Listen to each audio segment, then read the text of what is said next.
Permaculture. I'm Jenny Wood, and this is Alexander. And we are here on a beautiful November fall day. The temperatures are beginning to drop, and it rained earlier this week. And we have a beautiful hummingbird in the tree above us. We just saw him hovering nearby, and you may at times during our video may hear him clicking. And it is a perfect time to plant bulbs. Now, before I ever got into permaculture, I have always loved bulbs, tulips especially, and daffodils and crocuses, which I think might be my favorite. And so, of course, I have got to get bulbs into my garden. Even if they're not edible, they're not really native, but I still love them.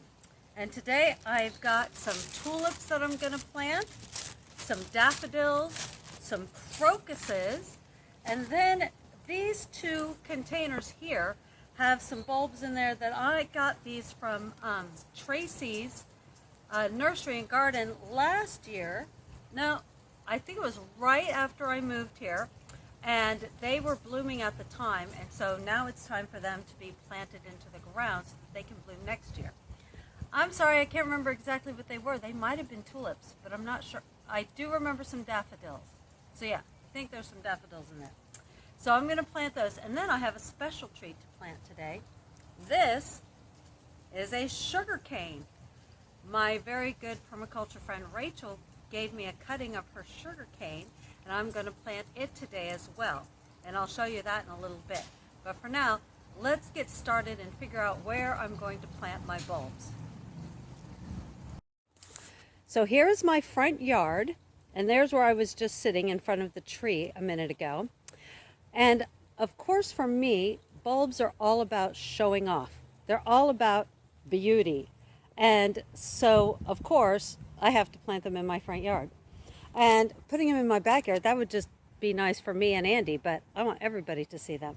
So my thoughts today is I think I want to plant them along the front of the berry patch, in front of my raspberries, and in this area along here.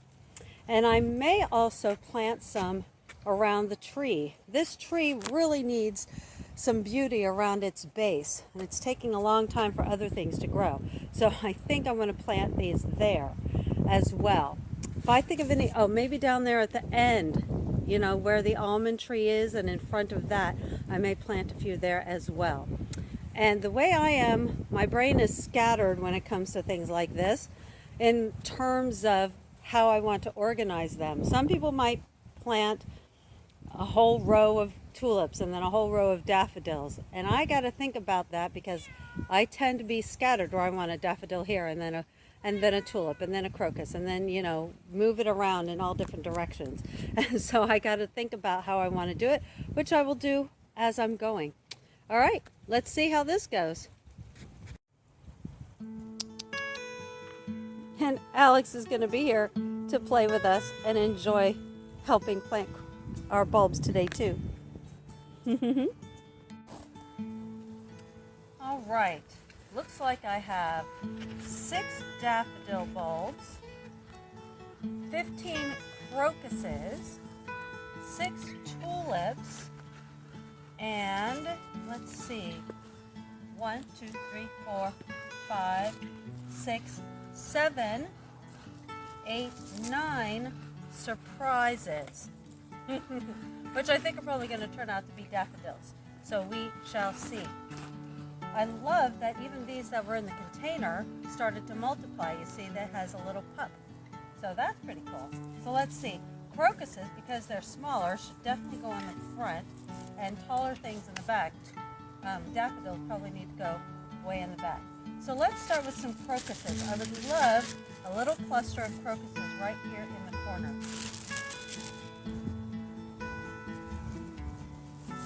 I just added a layer of mulch that came from my mulberry tree above us that I had trimmed back a couple weeks ago. So now I've got another good layer of mulch out here, which I love. I had that trimmed and kept everything that they trimmed off. Some of it I used for sticks, and I'm going to make some more trellises with it, and the rest I had them mulch up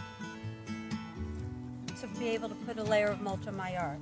And I've decided I think fall is the perfect time to prune back this tree because it gives me a bunch of materials that I need, and it lets in more light and more warmth and more sun for my garden throughout the fall and winter. Okay, so here we go. Since I have more crocuses than anything, I think that I'm going to put a few little bulbs here. Now, I know as they grow over the years, they will multiply and make an even bigger cluster right here, and then I can go in and separate them. But for now, I think the rule of thumb is that they're supposed to go down just about 2 or 3 times about how big they are. So not too far down. In fact, I even have too big of a hole there, but that's okay. That means the dirt underneath that I'm putting back in is looser. And I'll put one there. Oh, and the little point goes up because that's where the new growth comes from. I'm going to put 3 in there, in that hole, just like that. There we go. Cover them up. And these guys will sleep through the winter, stay nice and cold, and then when the ground warms up in the fall, in the spring, they will start to come up. And crocuses tend to be the first ones to come up, and they are just gorgeous. Hopefully they'll come up like in February. Oh, there we go. So now I have a little cluster of crocuses there.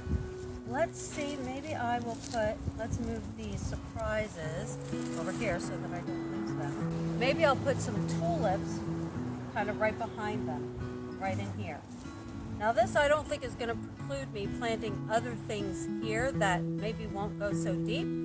Hopefully that won't disturb them, but it is important to remember where they are, so I don't plant anything that will disturb them or interfere with them. Maybe just some little herbs or something like that. This is my raspberry.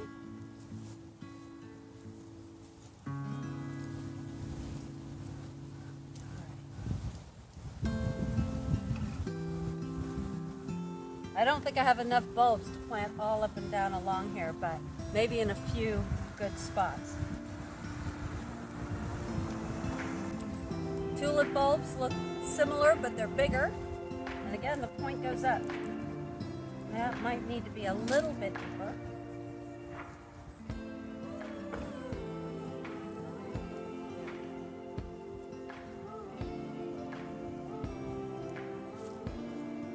There we go. One more right here.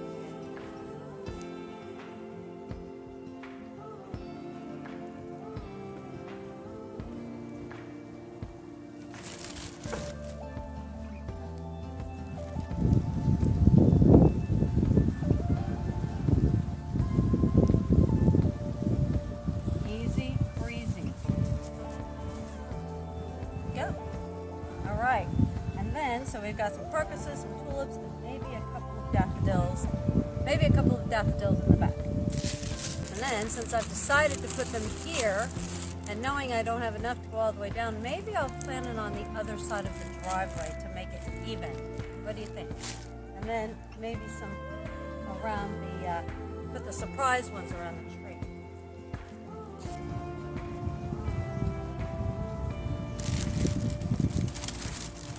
All right, daffodil bulbs. So this one's easy to tell because it's already got some roots down here on the bottom. We're going to plant that. That needs to be a little bit deeper to accommodate those roots.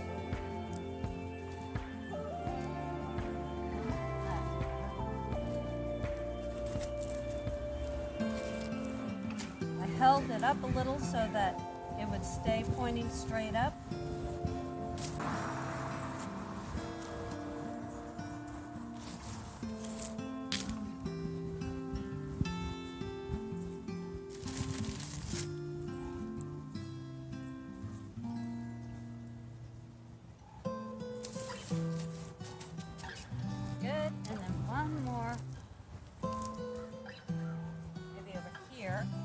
Maybe I'll put a tulip here, and then I'll have the same number over there.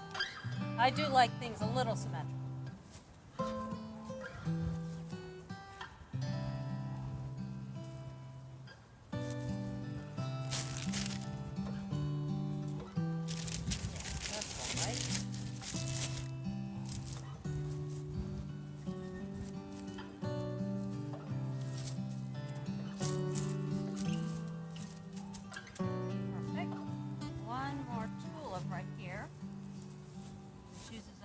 Half of my tulips and half of my daffodils.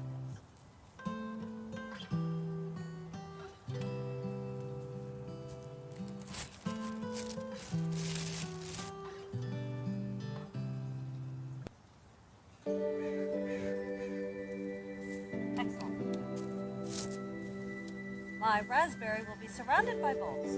Beautiful flowers. Now I think I'll plant some surprise ones around the tree.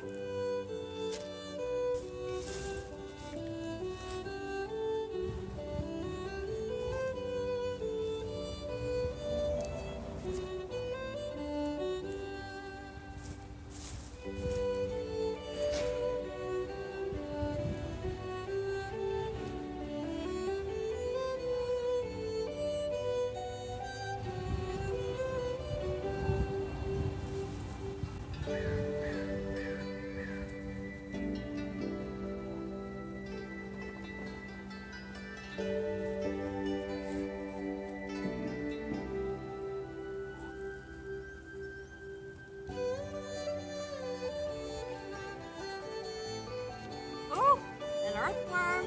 Woohoo! That is good news.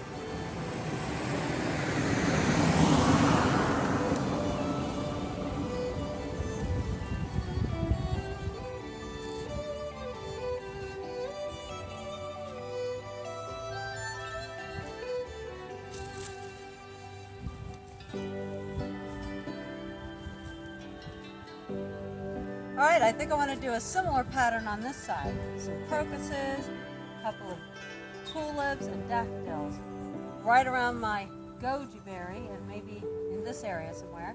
And then I'll put the surprise ones around my jacaranda tree, which is right there.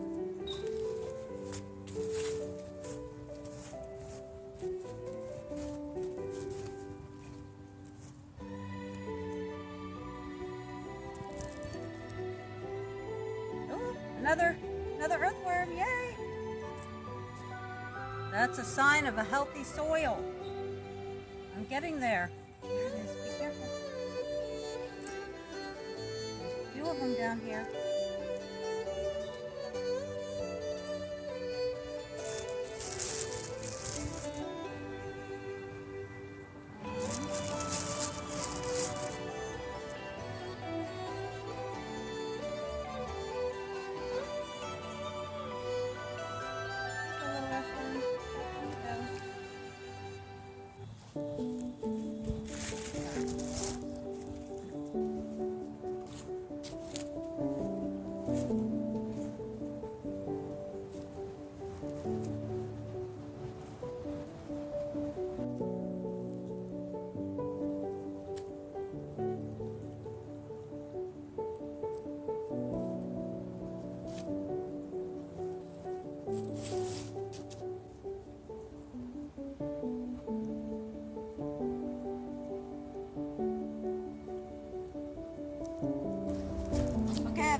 I have 9 crocuses left, so I've decided to put 2, 4, 6, 8, and 9 down on that side, matching this side.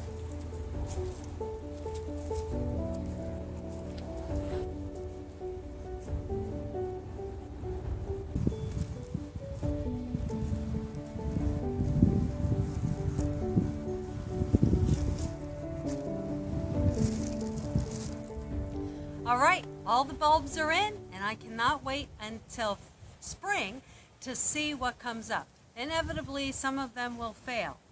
That's my luck. That's just the way it works. But I can't wait to see what does come up and what decorates my yard for spring. And now I get to plant my sugar cane. But first, I just wanted to share with you mushrooms. I have been getting all these mushrooms all throughout this space and in some other parts of my yard this year ever since the rains have started. So I'm super excited. That's another sign of healthy soil and a healthy ecosystem. So I've tried to find out if these are edible, and there's no real consensus. So I'm just not going to eat them. But now it's time for this. The sugarcane is interesting because it grows from each of these nodules on the stick.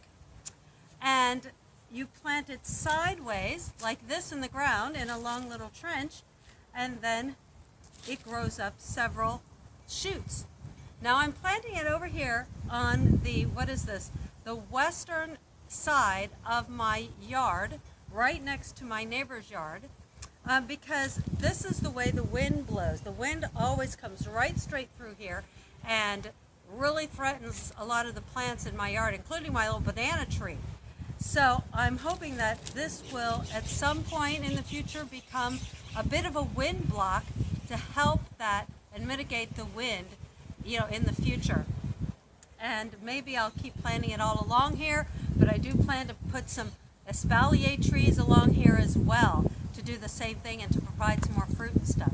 But sugarcane is something that I've been really wanting to plant because I'd love to be able to have that natural sweetener growing right in my yard. I have a sweet tooth, and natural sugar is definitely better than the processed stuff. And so if I can, you know, avoid some of that processed stuff and get some of this natural sweetener into my life, then that's what I want to do.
My sugarcane is in the ground, and I have marked it with some sticks here just so that I kind of remember where I put it. I don't think it's going to put out anything until spring either, but I'm looking forward to seeing how that comes out. I would love to have sugarcane in my yard. Well, that is about all that I plan to do today in my garden. And I am so glad that you guys are still coming to see my videos and sharing this experience with me. This has really been a wonderful thing for me to do in my life. Great additive, something that's really enriched my life, both mentally and physically and spiritually. And I still love it. And I can't wait to do more with you guys. Thanks so much for joining me. And you guys have a wonderful day, and God bless.